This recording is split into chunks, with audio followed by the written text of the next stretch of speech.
What is up, kaibigan? Welcome back dito sa YouTube channel ko. If you don't know me, ako nga pala si Mikmik Manalo. In today's video, we're gonna learn about aperture. So, what is aperture?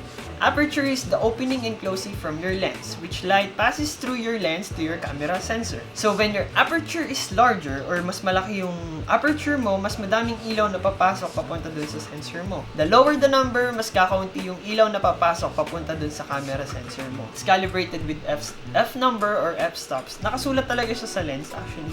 Makikita nyo siya dun sa box or sa lens yun, nakasulat kung ano yung pinakamababang aperture na pwedeng ma-achieve or kung gaano kabilis yung lens nyo. So, bigyan ko kayo ng sample, kaibigan. Itong lens na to can shoot up to f1.4. So, it means mas malaki yung butas or yung opening niya, but aperture can also affect my depth of field. So, ano nga ba yung depth of field natin? Yung depth of field natin is how much your photos is sharp versus out of focus. Higher aperture or yung f1.4 or yung sinasabi natin mas malaki yung opening, mas maliit yung shallow depth of field, and mas blurrier yung background natin or yung tinatawag nating bokeh. So, lower f-stop, so ibig sabihin maliit lang yung ating butas dun sa ating lens or mas kakaunti lang yung ilaw na papasok dun sa ating lens. Also, mas maganda yung focus niya or mas focus lahat ng nasa images mo. Mas sharper lahat ng background. So, ibig sabihin wala tayong background blur or tinatawag nating bokeh.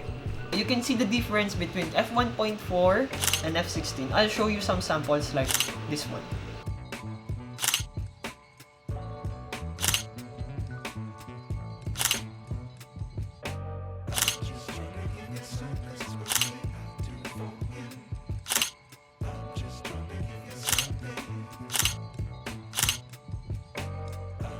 So if you're shooting like portraits outdoors, kaibigan, it's better to use like f2.8 or f4 para ma-separate natin yung ating subject from the background. If you're shooting like landscape, kaibigan, it's better to use like lower aperture like f8, f11, f16 kasi mas focus, ang kakalabasan kasi ng images mo dyan, mas focus lahat ng ating photo. Wala tayong background blur na ating tinatawag.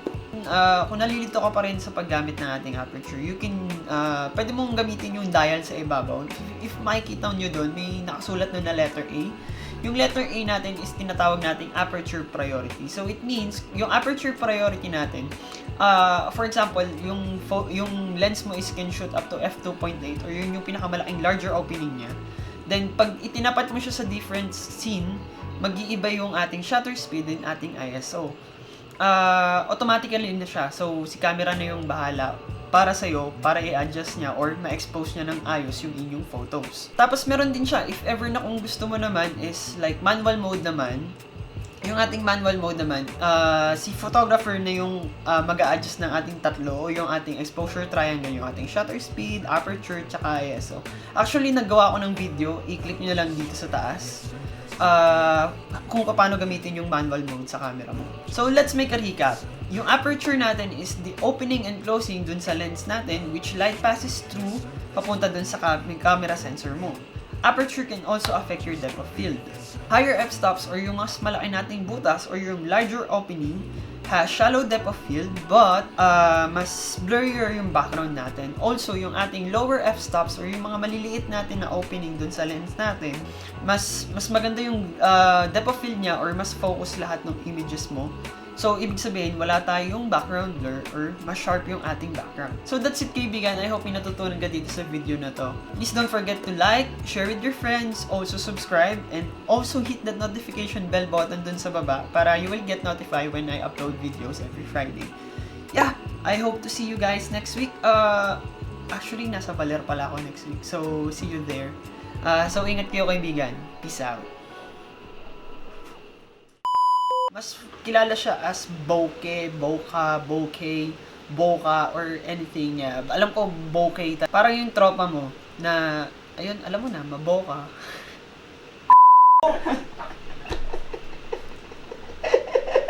Puta, ba't nawawala ako? Light passes through your